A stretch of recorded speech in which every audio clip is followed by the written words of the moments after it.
Dear students, कल हम लोगों ने जीएस पेपर 1 को रिव्यू किया था। 66वीं बीपीएससी का मेंस हो रहा है। कल हम लोगों ने जीएस पेपर 1 देखा था, आज जीएस पेपर 2 देखेंगे जो अभी अभी कुछ घंटे पहले समाप्त हुआ है। सबसे पहले आइए क्वेश्चंस देख लेते हैं, फिर रिव्यू करेंगे और जानेंगे कि इस तरह के प्रश्नों में किस तरह का रहस्य था, आंकड़ों का किस तरह का खेल है और किस तरह से इसरो डीआरडीओ पर निर्भर होता जा रहा है साइंस एंड टेक्नोलॉजी का प्रश्न। आइए सबसे पहले प्रश्न देखते हैं। जीएस पेपर 2 में 12 प्रश्न होते हैं जिसमें से आपको 8 लिखने होते हैं। सबसे पहले इंडियन पॉलिटी में जो खंड 1 होता है सेक्शन 1, इसमें 4 क्वेश्चन हैं, 3 क्वेश्चन के जवाब देने हैं। देखिए, पहला क्वेश्चन थोड़ा सा समझने वाला प्रश्न था। भारत के राष्ट्रपति की भूमिका परिवार के उस बुजुर्ग के समान है जो सभी अधिकार रखता है, लेकिन अगर घर का युवा शैतान बन जाए तो फिर इस बुजुर्ग की क्या स्थिति होगी। यहाँ पर सबसे पहले तो प्रश्न को समझना था कि इसमें कहा क्या जा रहा है। भारत के राष्ट्रपति कार्यपालिका के प्रधान होते हैं, लेकिन ये एक रबर स्टाम्प मात्र कई बार दिखाई देते हैं। दूसरा प्रश्न आया कि भारतीय संघीय ढांचा संवैधानिक रूप से केंद्र सरकार की ओर उन्मुख है। ठीक है, सेंटर सेंट्रिक है, यहाँ पर राज्यों को स्वायत्तता मिली हुई है, लेकिन केंद्र कहीं अधिक मजबूत दिखाई देता है।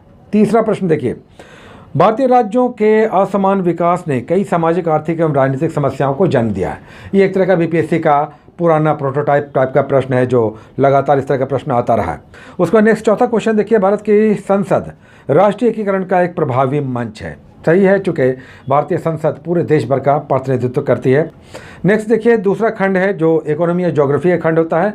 इसमें चारों ही प्रश्न बिहार से संबंधित थे, जैसे कि इकोनॉमिक सर्वे आ गया बिहार का 2019-20 का। नेक्स्ट क्वेश्चन अगर देखें 6 नंबर, तो बिहार में जो आर्थिक और सामाजिक विषमता है उसके मुख्य कारण है, ये पूछा जा रहा है। उसका नेक्स्ट 7 नंबर क्वेश्चन जो पॉपुलेशन डिविडेंड पर है, बिहार इसका कैसे लाभ उठाएगा। चूँकि हम सभी जानते हैं कि बिहार के लोग स्किल्ड हैं, कार्यकुशल हैं, दूसरे राज्यों में जाकर कार्य करते हैं और अपनी कार्यकुशलता से दूसरे राज्यों को भी अपनी सेवाएँ देते हैं। तो ये जननांकीय डिविडेंड पर क्वेश्चन आ गया। उसका नेक्स्ट क्वेश्चन अगर आप देखें 8 नंबर, मानव विकास सूचकांक से रिलेटेड क्वेश्चन आ गया। इसके पैरामीटर्स पूछे जा रहे हैं जो लगातार पिछले 4 सालों में 3 बार प्रश्न आ चुके हैं। इस तरह का यूएनडीपी पर प्रश्न लगातार हर अल्टरनेट ईयर आ रहा है बीपीएससी में। तो ये एक पैटर्न बन गया बीपीएससी का कि यूएनडीपी पर प्रश्न आ रहे हैं। नेक्स्ट क्वेश्चन अगर देखें, साइंस एंड टेक्नोलॉजी से 4 क्वेश्चन हैं, 2 क्वेश्चन लिखने हैं। पहला क्वेश्चन कोविड-19 पर आया। उसको नेक्स्ट क्वेश्चन 10 नंबर आ गया जो अंतरिक्ष में शोध से संबंधित है। आजकल मंगल है, बृहस्पति है, शुक्र है या चंद्रमा पर है, बहुत सारे ऐसे अभियान चलाए जा रहे हैं, उससे संबंधित है। भारत के संदर्भ में भी ये विशेषकर पूछा गया है। मेक इन इंडिया कार्यक्रम के अंतर्गत अपनी सुरक्षा के लिए भारत किस प्रकार आयुधों या उपकरणों का विकास कर रहा है, डीआरडीओ से जुड़े हुए प्रश्न है, मिसाइल टेक्नोलॉजी। और फिर उसके बाद लास्ट क्वेश्चन 12वां, विगत कई वर्षों से बाढ़ और सूखे की स्थिति बिहार राज्य के लिए एक चुनौती कैसे बनी हुई है। तो प्रश्न आपने सारे देख लिए, क्या आपने समझा? अगर सारे 12 प्रश्नों को आपने देखा, इसमें से क्या आपने समझा? हमारे हिसाब से तो सेक्शन 1 में रहस्य है, रहस्य का पर्दा है। सबसे पहले तो प्रश्न को समझना है, तभी उसके आंसर आप कर सकते हैं। तो इंडियन पॉलिटी के प्रश्न अधिकतर इस तरह के इन्वर्टेड कॉमा वाले आ रहे हैं, स्टेटमेंट बेस्ड आ रहे हैं और अधिकतर इसमें ऐसे प्रश्न होते हैं जिसमें सबसे पहले तो प्रश्न को समझना है, तभी आप लिख पाएंगे। और अगर इकोनॉमी या ज्योग्राफी की बात करें तो अब बिहार सेंट्रिक, स्टेट सेंट्रिक प्रश्न अधिकार हैं।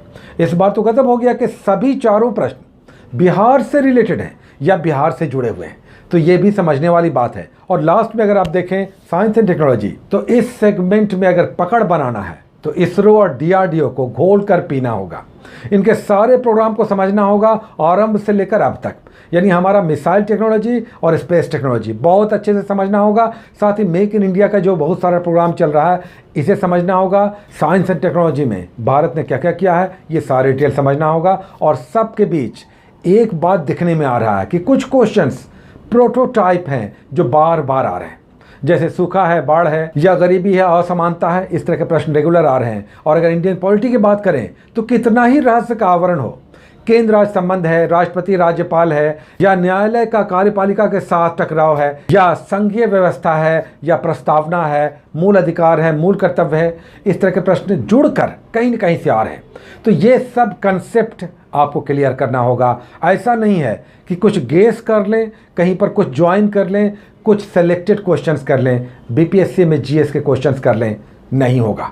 इसमें एक बहुत बड़ी विशेषता छिपी हुई है कि इस तरह के प्रश्नों का अगर अच्छे से आप आंसर करते हैं तो मार्क्स बहुत अच्छे आएंगे, लेकिन सबसे बड़ी समस्या है कि इसमें बहुत सारे प्रश्न ऐसे हैं जो ऑन द स्पॉट लिखने हैं, रहस्यों को पहले समझना है, फैक्ट्स आपके पास बहुत होने चाहिए, तथ्यों का संग्रहण होना चाहिए, और साइंस एंड टेक्नोलॉजी में इसरो DRDO को बिल्कुल समझ कर घोल कर पी जाना होगा।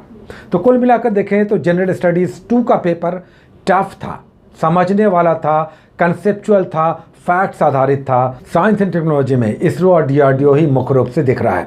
तो कुल मिलाकर जनरल स्टडीज़ के पेपर 2-3 महीने में तैयार नहीं हो सकते हैं, इस बात को समझना होगा।